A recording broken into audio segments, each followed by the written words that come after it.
get into it. Couple topics we talking about. Mississippi community outraged over a viral video of daycare workers scaring children with a Halloween mask.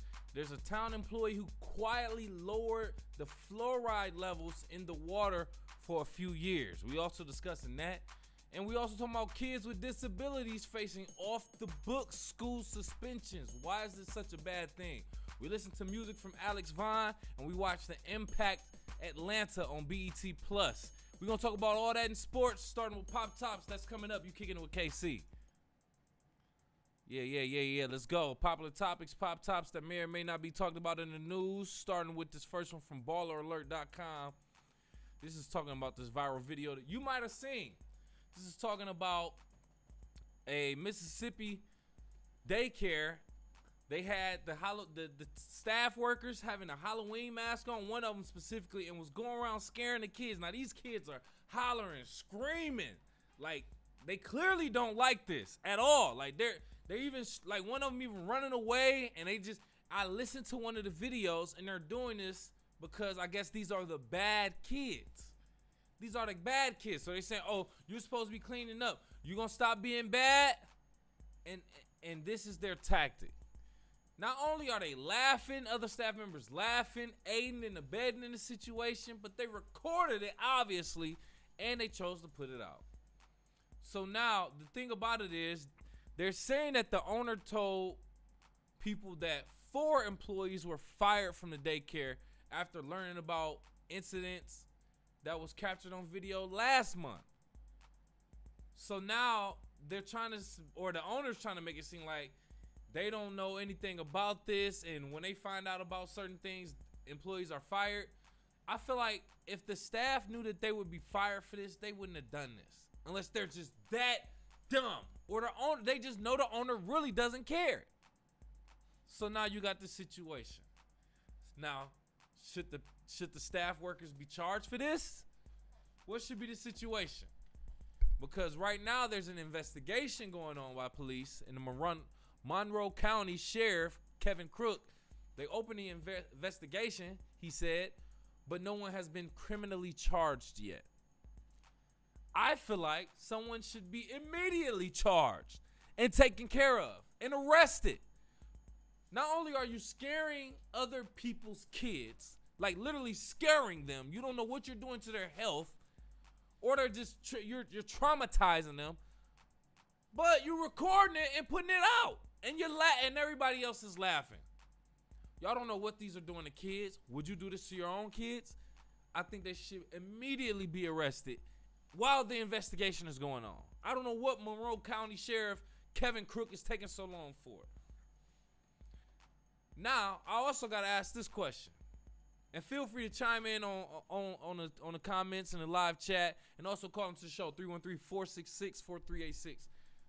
This is what I also got to bring up. When I found out that they were doing this to the bad kids, my question was this: how do you deal with disobedient kids that are not your kids? In an instance where you're supposed to have them for a bunch of hours, like a daycare, like a school, or something like that. Some type of sports activity, whatever the case. They're supposed to be under your supervision for hours, but they're not listening to you. They're not paying attention. They're clearly being disobedient or disrespectful. What are you supposed to do to those kids? I'm just asking. Now, do I agree with this? No. Even if I would have done something like this, I'm not about to record it. And if I record it, I'm not about to put it out there. That's all I'm saying. Hold on, I think we got somebody calling into the show. Hold on. Yo, who is this? Who is this? Where you calling from? No, I couldn't hear you. Call back into the show.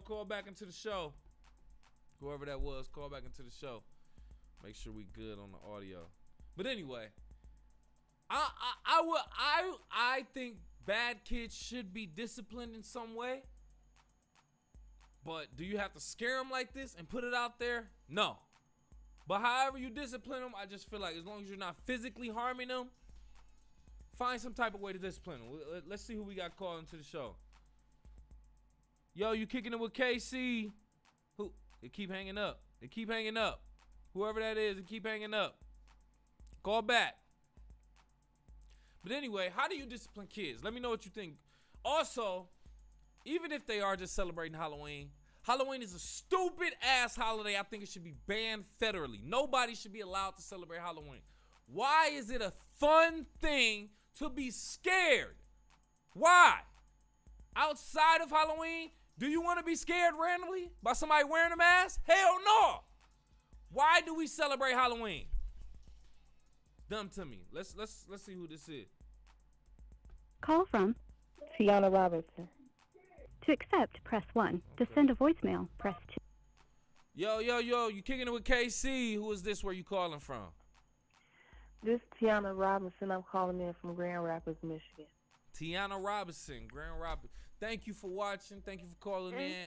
We right now talking about this viral video. Mississippi daycare workers, they were found scaring kids on video who were supposed to be bad kids at their daycare. So my question to you, they're currently being investigated, but there's no criminal charges. What do you think should be done? Should there be criminal charges on these employees? Okay, first I want to say what they did is very, very inappropriate because I've seen the video. It's on another level inappropriate. The kids were clearly scared. I mean, they were crying. The teacher even went to the levels to come up to the children to scare them even more. It was very cringe. It was cringeworthy to watch, especially with having a child of my own. Yep, knowing that they were doing it to kids that weren't their kids too. Yeah, it was exactly. It was I think they should never ever be able to work with kids again. That should be done. They should never be able to get a job with children. Okay, I feel that. As far as criminal charges, it would be nice for them to be charged, but I don't know what criminal charges they would receive for doing what they did. Right. Maybe I don't know if you would say child endangerment. I don't know. Yeah, possibly, but I do want to express, they should never be able to work with children again because that video was disturbing. As a parent, I would be highly upset if that was my kid. I would be ready to go in there and find who that was, and we would be fighting. Okay. Because I couldn't believe the looks on those kids' faces. And I agree with that. Me having a son of my own too. But I gotta ask this too. A lot of parents don't think that their kids are bad, or think they aren't as bad as people make it seem, or they just advocate for their child all the time. So my question is, if your child is being bad, disobedient, disrespectful, how should bad children be dealt with if they are not under the supervision of their parents? What should they have done? That's a hard one. Do you want to continuously keep getting calls to keep coming up there and get your kid? I wouldn't mind teachers holding my child accountable. Don't try to scare them, like in ways where they're like really scared, crying. Don't do that. I would rather be called every day before you call yourself scaring my child. But I don't mind a teacher telling my child, like, this is what you have to do. You're in school. I don't even mind them disciplining them as far as, oh, you're going to be suspended. Or I was in school and we would have to write 100 times. I will listen to my teachers, like stuff like that. I don't mind. These but kids ain't about to even listen to that. That's not a punishment, right? Then the parents do need to be called. Parents need to be called because teachers don't get paid enough, first off, and there's a lot of bad children out there. Now, teachers should learn to have the patience.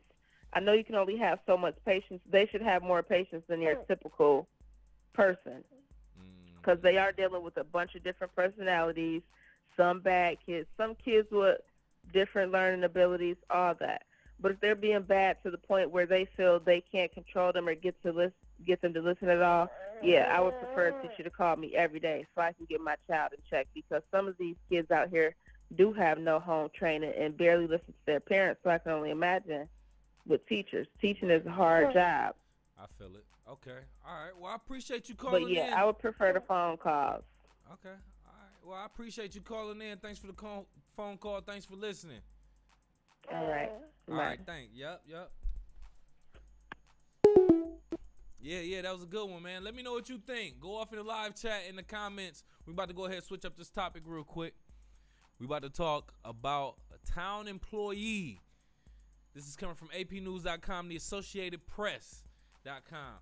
Been secretly lowering the amounts of fluoride that they put in the town water for over the last 4 years. That's what this story is actually saying. This is in Vermont, actually. So fluoride, if in case you don't know, has been added to public drinking water or drinking water systems since like the 1940s, specifically in Grand Rapids, Michigan. And that's actually funny that I think that was Tiana Robinson. Yeah, she called in.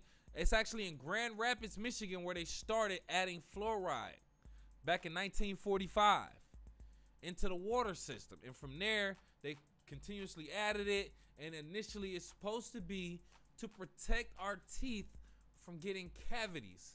They say, according to the U.S. CDC, Centers for Disease Control and Prevention, fluoride in water decreases cavities or tooth decay by about 25%. Okay.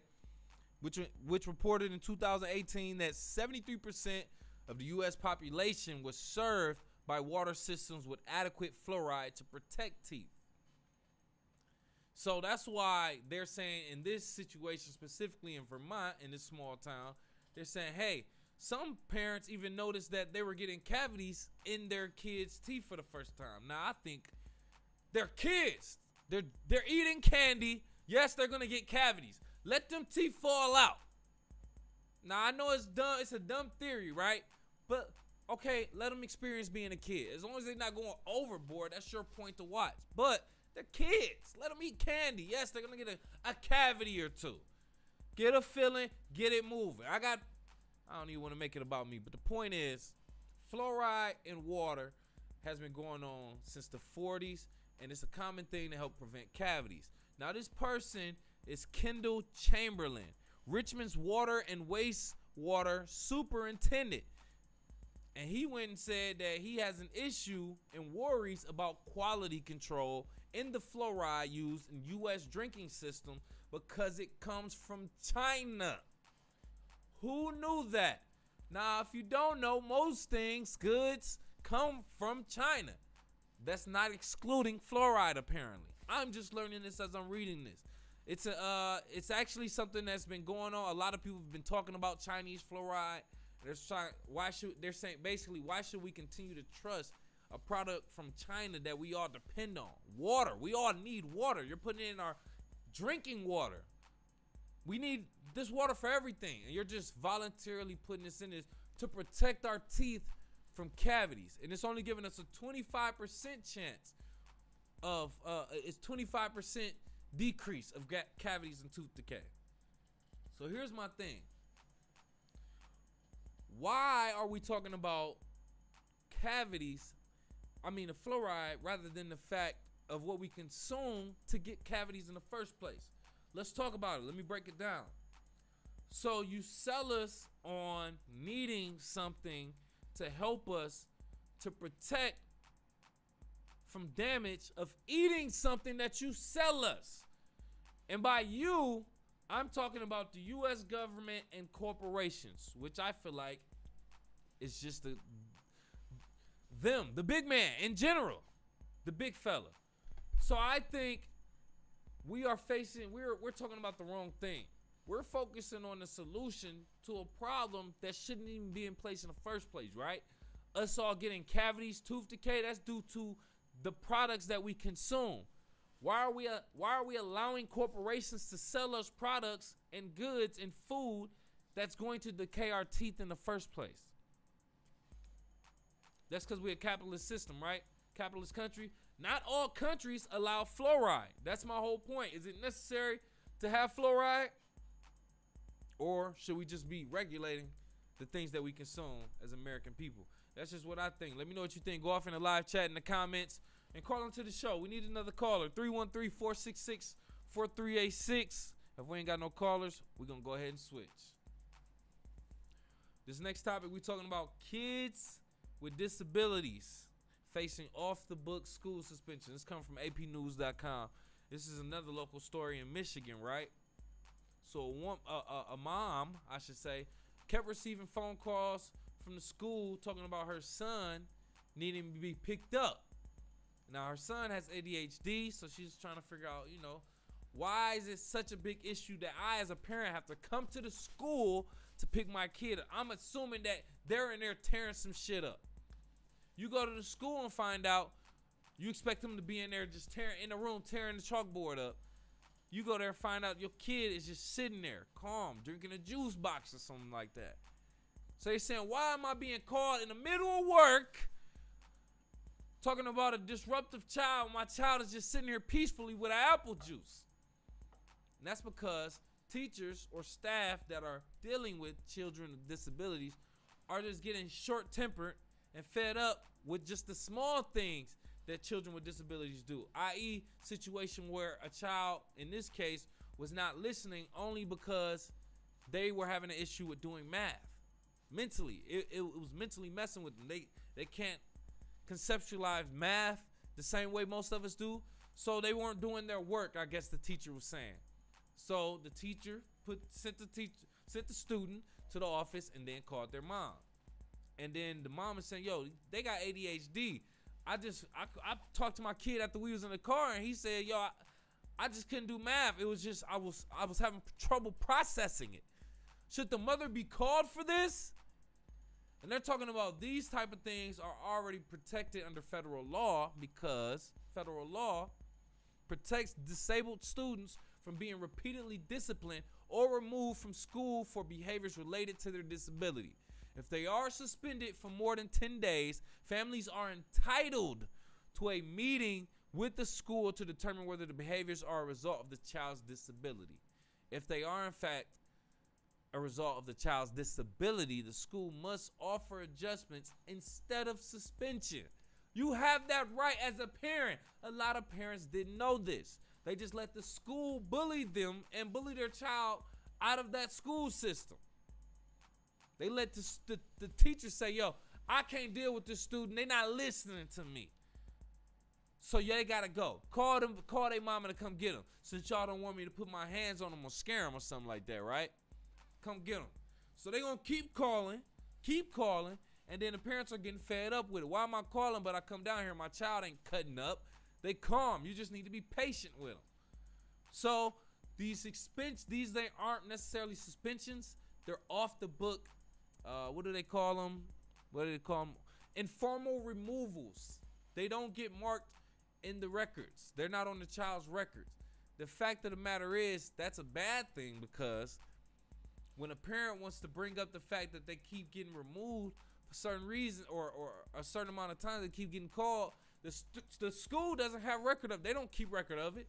They can't say how many times they've done it, because they don't necessarily keep record, because it's not a formal removal. It's an informal removal, which is kind of crazy. They give that under federal law protection. So the point is, how should disabled kids be dealt with?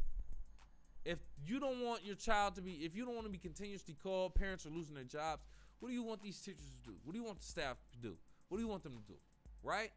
They dealing with all these kids, and your kid not listening. This is what I think, right?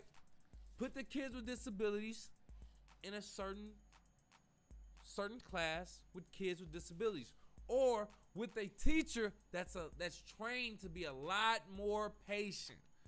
Don't even have to be necessarily a disabilities class. It could just be a special teacher who is very, very patient, and by no means go to the extreme of calling the parents unless they have to. It's a serious emergency. You see what I'm saying? But they're saying they've been so short-staffed. School's been short-staffed. They don't necessarily have the staff to just hire another teacher to just be talking to these kids, with disabilities. So they're facing that issue. I definitely think kids with disabilities should have their own lane. I'm not saying isolate them from society. I'm just saying, if you can't necessarily keep up with the pace of regular society, you do have to go to a certain lane. And that's with anything. If you can't keep up in certain lanes, you have to get in your lane. Period. That's just how the world goes. Now, whether it's conveyed that way or not, that's a whole nother thing. But let me know how you think school suspensions with disabled kids should be dealt with. I'm interested to know that from parents. Go off in the live chat in the comments or call into the show, 313-466-4386. Let's switch. We ain't got no more calls. We're going to talk about music and the audio audit real quick. I did listen to a new project on some R&B wave, excuse me. It's from Alex Vaughn. It's called The Hurt Book. Listen to it on Tidal.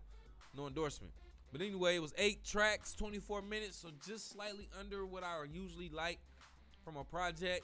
As far as, length, I like them between 30 and 45 minutes. If it's less than that, I try to wonder, like, is this a real project or is this just like a couple songs that they putting out? Like, is this supposed to be nominated for a Grammy? I don't know. But anyway, artist I never listened to, I never heard of. So I listened to it with my son, by the way. And it was a pretty nice vibe. She can sing. I think this is a woman. She can sing. And it sounded nice, just like kind of flowing with our day and what we were doing. But a couple songs that stood out, I'll say Keep That Energy stood out. That's the second track on there. That might be it. That's the only one that stood out. And this is a woman, by the way. I'm sorry. I'm just looking at the artist's cover. All right, so shout out to Alex Vaughn. So she sounded like she could sing her ass off. And it sounded like a decent project. Like it flowed through 8 tracks. I'm not mad at it. 24 minutes. It was a quick listen. It's a quick vibe. It's not a bad vibe at all. It just flowed through. She can sing. Good melodies. I don't think I gave it the real justice to really listen and soak in the lyrics and the flow. But it's not a bad album. Not a bad project. I will say that. Let me know what you think about Alex Vaughn. If you do listen to Alex Vaughn, or if you think about this project, if you listen to it at all. Go off in the live chat in the comments. You're calling to the show. Let me know any other albums that you think we should listen to, any other artists. We're about to switch it up, man, if we ain't got no calls. About to talk about movies and TV shows that we seen in Corn Stream, you know what I mean? All right, so we about to talk about this TV series called The Impact Atlanta on BET+. Watch this with my girl. So it's only 2 episodes into the season. It's featuring social media influencers. It's called The Impact. So their impact on the culture.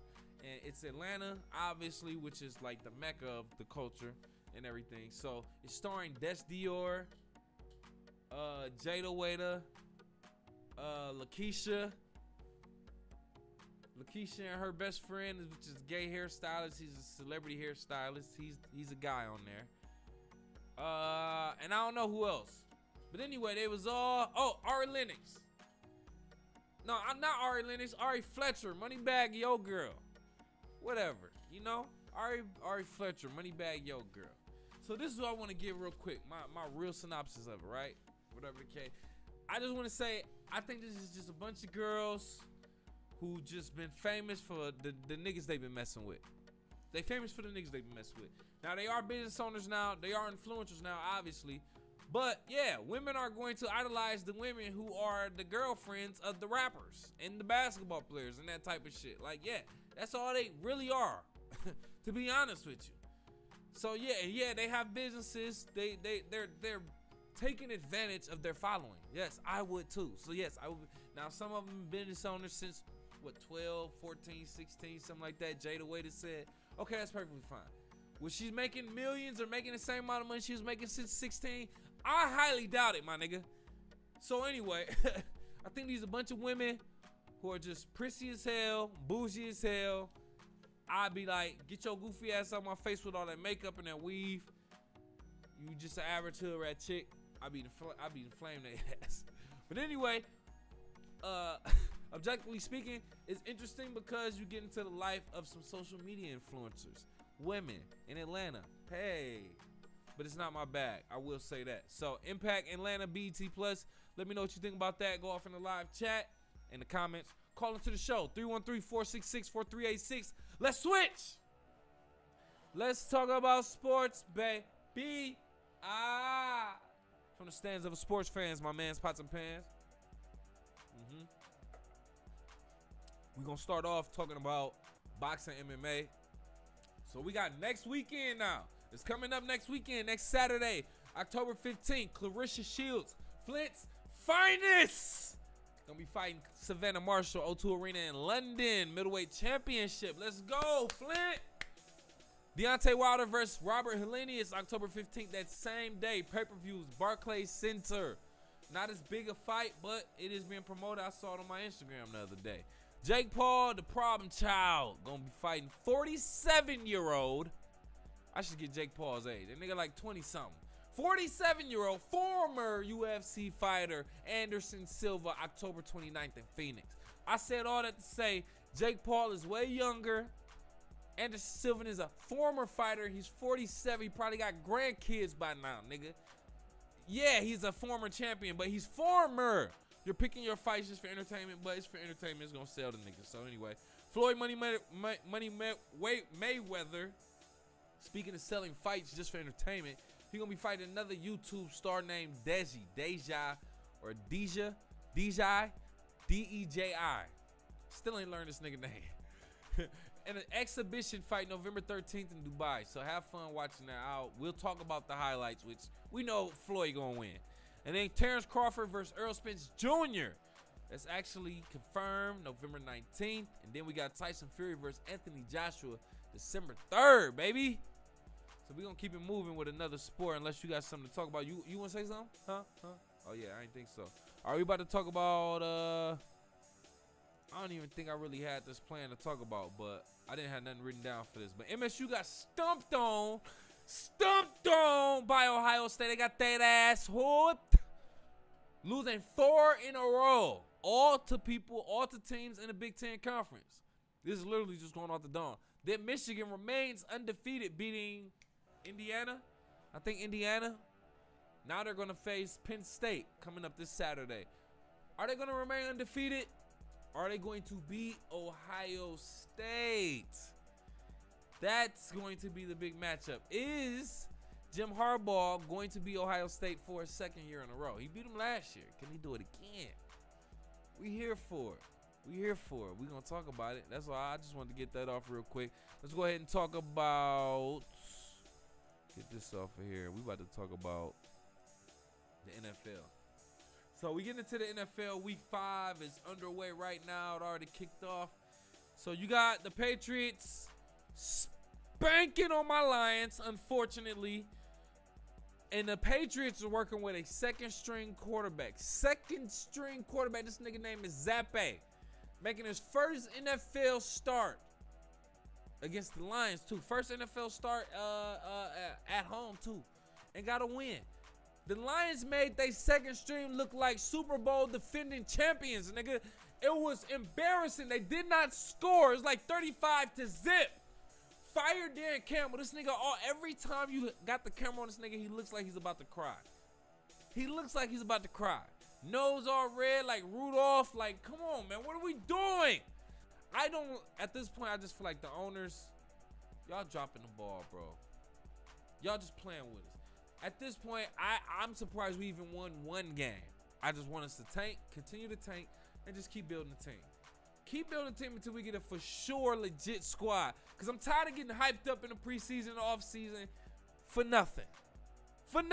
We have no chance. Unless we win all of our games, nigga, we have no chance. Again, already. Get that nigga Dan Campbell out of here. Get Jared Goff out of here. Is that Jared Goff? I said his name right? Jared Goff. All right. Jared Goff, get that goofy nigga out of here. But anyway, in regards to NFL, the Giants beat the Packers. Not Tom Brady. Aaron Rodgers, he lost in London, by the way. They played in London. So that was interesting. Speaking of London, we're going to get into Europe in a minute. Bills versus Steelers. You had Josh Allen going off. Tied the Buffalo Bills record with a 98-yard touchdown pass to Gabe Davis. But anyway, he tied that record with Ryan Fitzgerald, who threw that pass in 2009 to Terrell Owens. Yeah, I'm saying that right. Terrell Owens. Against the Jacksonville Jaguars. I want to say this. It says a 98-yard touchdown pass. When I heard that, I'm thinking like, this nigga threw the ball down the field from the 2-yard line 98 yards. See, that's me, the kid in me thinking that. I knew that wasn't true. Technically, they threw it from the 2-yard line on their half of the field. Gabe Davis caught it around between like the 40, 45, we'll say the 42-yard line, which is technically about a 40-yard pass and a 58-yard run. I just want to clarify that. I hate when they say, the headlines say 98-yard touchdown pass. I'm like, damn, that nigga threw that bitch. But you threw it 40 yards and he ran the rest of the way. So you didn't do shit. You sat there and watched like the rest of us in the stands after you threw it. But anyway, the Dolphins also played the Jets. They lost, by the way. Teddy Bridgewater, who was the second string quarterback to Tua Tagovailoa, he was the second string quarterback to him. He suffered a head and elbow injury, so he's actually out. They're on their third string quarterback, and they just lost again to the Jets.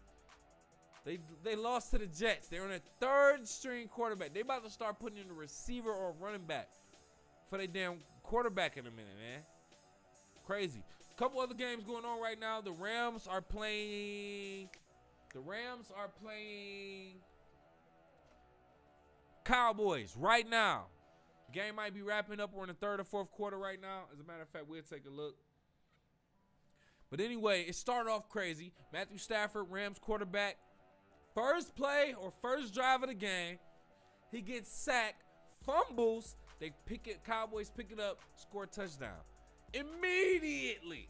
Now their field goal after the touchdown gets blocked. But anyway, I am a Matthew Stafford hater. As a Lions fan and him being a former Lions quarterback, I'm telling everybody, this nigga is not good. He's not as great. He just got put into a great situation last year where a bunch of players was there. It all came together. Now a bunch of them players are either injured or traded away. And Matthew Stafford is being exposed. He's only throwing a Cooper Cup. Come on, bro. Let's be real. That's all I'm saying. But anyway, the Rams currently playing the Cowboys. That score right now being 19-10, going into the fourth quarter. Oh, the Cowboys up 19, by the way, and they're playing in LA. So just had to talk about that. And in regards to the NFL, Roger Goodell talked about Europe can possibly support multiple NFL franchises and discusses a 4-team division in Europe. So it will be part of the NFL, but they will just be located in Europe. The NFL teams will continue to do what they're doing, which is playing some games in Europe. Right now they're only playing in London, but they will start playing in Munich also, starting in September. I forgot the teams that are playing, but they will be playing in Munich also. So what do we think about NFL expanding to Europe? I think it's interesting. I think a lot of leagues should start doing it. That would be very, very interesting. Make more league or more franchises in the U.S. and make a few overseas, internationally. See how it is. Have a couple of our players fly over there. Have them fly over here just for some regular exhibition games. And see how they go with the actual preseason and the season. Since we call ourselves world champs at the end and we only play United States teams, with the exception of with Canada, let's do some Mexico teams. Let's do some Europe teams. Let's do some Africa teams. Let's do it. Bring them in the NBA and the NFL. I'm with that. So that's all interesting. Just wanted to go off on that. Let me know what you think. Go off in the live chat, in the comments. We about to get up out of here, man. Did I have something? Nope. I don't think I had nothing to talk about. So we about to get this thing out loud out of here. We don't need that. If you got this far in the video, in the live feed, I appreciate you. But do me a favor first and foremost before we get out of here. I need you to kick it with KC on all social media. On Twitter, Facebook, Instagram, at KIWKCMC. That's Kick It With KCMC on Facebook, Twitter, Instagram. And I want to thank my sponsor, Team Elite. Follow them on all social medias, Facebook, Twitter, Instagram, at Team Elite 313. That's TEAMELITE 313. And check out their premium urban-based athleisure wear. It's on their website, teamelite313.com. Ask your mom, baby, because she already know. Hey, man, I appreciate you for supporting Kicking It With KC. If you got this far in the video, hit the like button, hit the subscribe button, and hit the alert so you know when I'm going live, because I might pop up at any time.